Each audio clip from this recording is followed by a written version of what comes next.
Hey guys, today I'll be explaining the fourth problem in the today's lead code contest 407. So let's get straight into it. Yeah. Okay. So the fourth problem was basically very simple to understand. You're given two arrays. Um, Let me check if I'm recording. Yeah. So you're given two arrays, nums and target, and you can do basically one operation on nums, and you can basically choose a subarray from that nums, and you can increment all the elements in that subarray by one, or you can conversely decrement all the elements by one again. And by doing some operations, you want to make this nums equal to target. So for example, if you have your array 3 5 1 2, and you want to make it equal to your target 4 6 2 4, okay, so what you can do here, you can let's say you can choose. So basically, you will choose some subarray. Let's say you choose some subarray like this, and you do a plus one operation on it.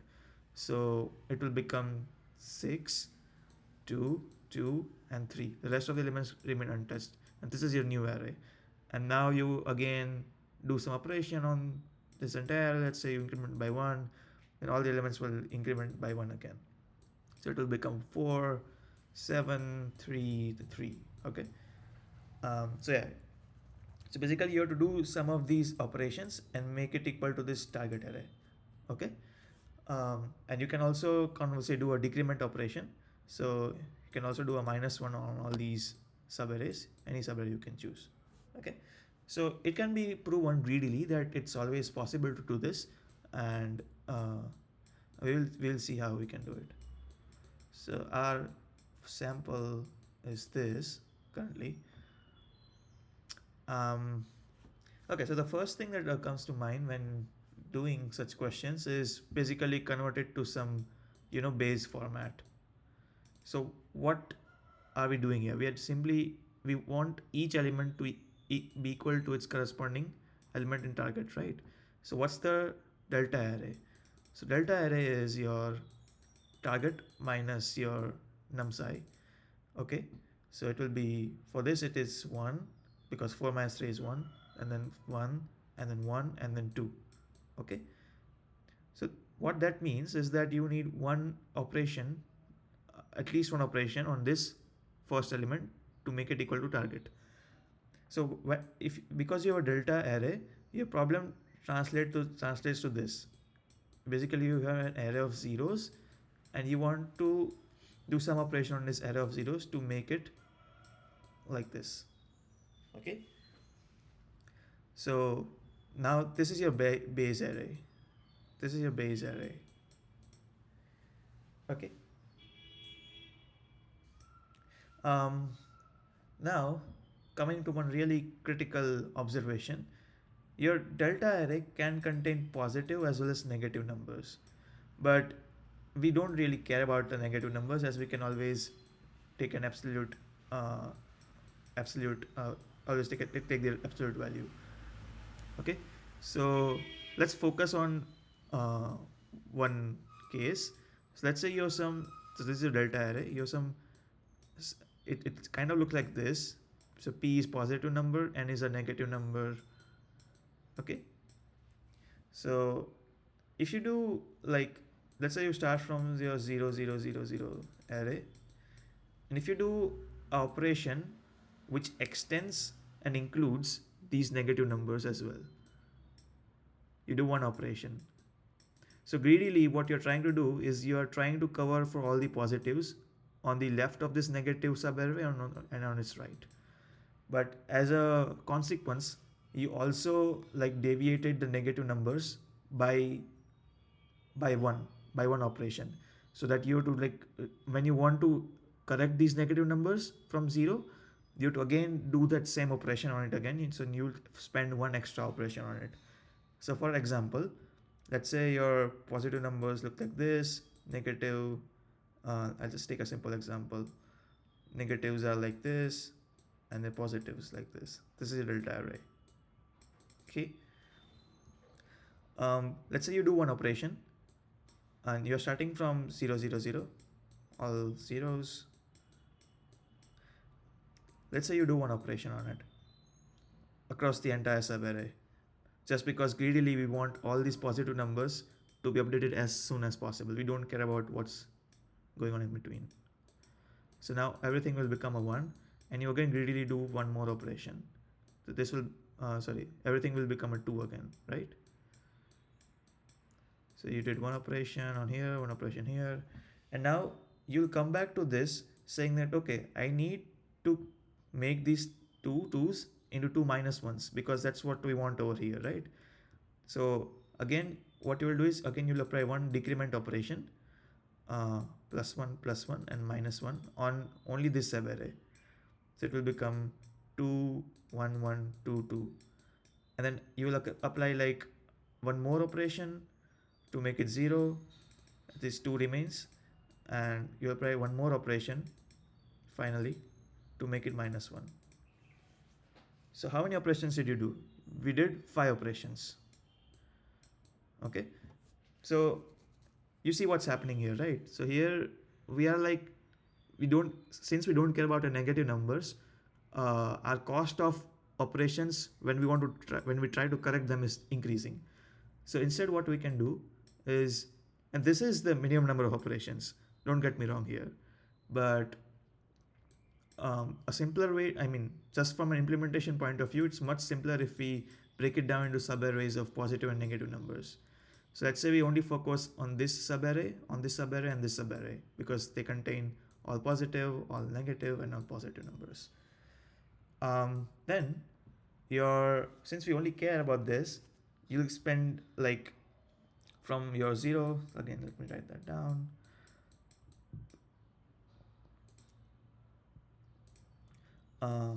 You'll need like 2 operations.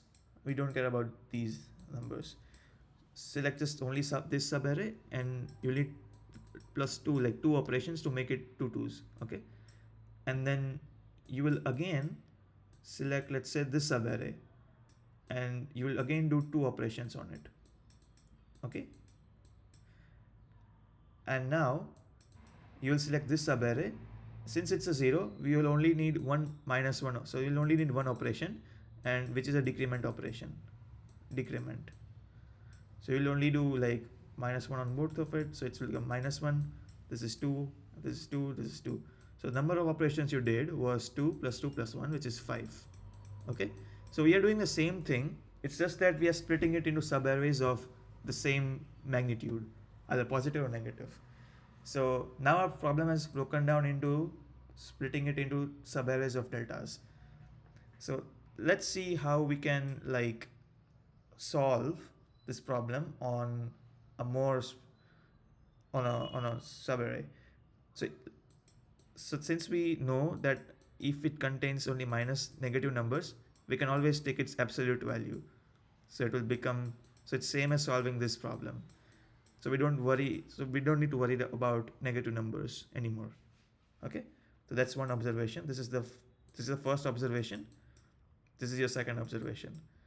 The third observation is how to convert all the elements in a given subarray into its target. So let's say you are given this subarray 2, 1, 5. This is the delta array, okay? And you want, like, initially you are starting with 0, 0, 0, and you want to convert it into 2, 1, 5. Okay, so the simplest thing you can do is you can just do some resetting kind of logic here. So since you want to make the first element equal to 2, you will just do like 2 operations on it. And since you also want this element to become equal to 1, this element to become equal to 5, what we can do is that you will do 2 operations, no doubt. Okay. So in your first operation, your array will look like this. In your second operation, since this is a 1, we'll not touch that. We'll only touch this subarray again, which contains one element. So it will become 2, 1, 1. Sorry, this is one operation. This is a second operation. Let me also highlight the subarrays. In the first operation, you touch the entire subarray. In the second operation, you touched only this subarray. And now, in the last operation, you will touch only this subarray 3 times. Okay, so you'll just do 4 operations. So it will come 2, 1, and 5, because 1 plus 4 is 5. So the number of operations you did was 1 plus 1 plus 4, which is 6. So how do you implement this? This is what you have to technically implement here, like choosing the subarrays and getting it done. So what you can do is you can do a resetting kind of logic. Okay, the resetting kind of logic, what you will do is you'll just have, let's say, 215, and you'll have a utilize variable. Utilize is how many operations you can apply on the current element. How many operations can be applied on current element. Okay, so initially utilize will be 0 because you cannot apply any operation on it. So you're starting from 215 and you're looking at this element. Utilize is 0.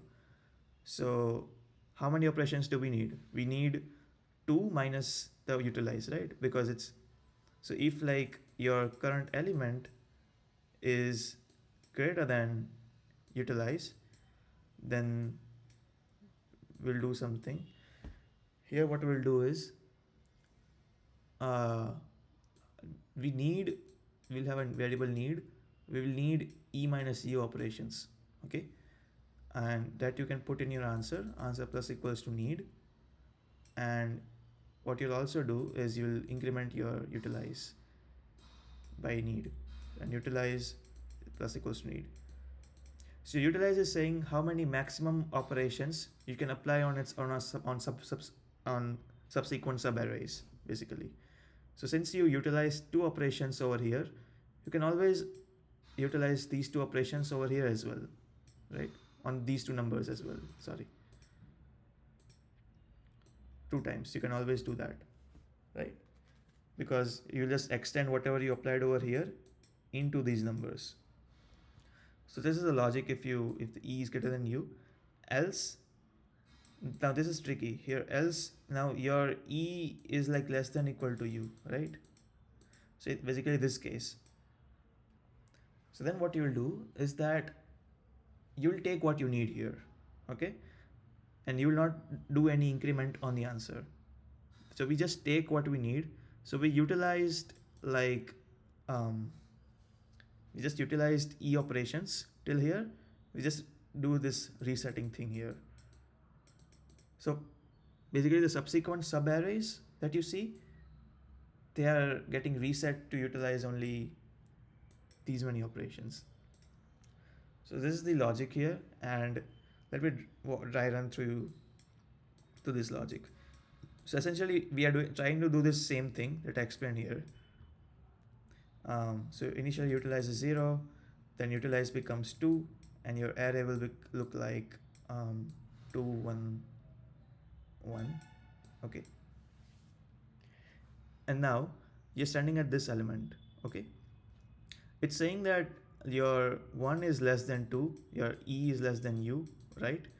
Then it's saying to just set u to 1. So now u will become 1 and you will move on to the next element, which is this one. Okay, this is 2, 1, 1, and you are standing over here. And now how many operations do you need? Here your e is 5 and 5 is obviously greater than 1. So you will need, like, your need is 4, right? 5 minus 1, which is 4. And your answer plus equals to 4 you will just do, and u plus equals to need. Okay, so your answer got incremented by plus 2 here, and it got incremented by plus 4 here, and so the total answer is 6, which is the same as this. So coming to the code, that's pretty much the explanation. Coming to the code, that's what I'm doing. I'm just building the delta array, and then building the subarrays of positive or negative numbers. So if it's a positive number, just push the difference. If it's a negative number, push its absolute difference in these segments, and then this resetting logic. So if it's Utilize is 0 initially, your answer is initialized to 0. If your current element is less than utilized, just set it to utilize, else we do that need thing, right on the answer. So yeah, pretty good problem. Hope you guys learned something from it, and see you guys in the next video. Thank you.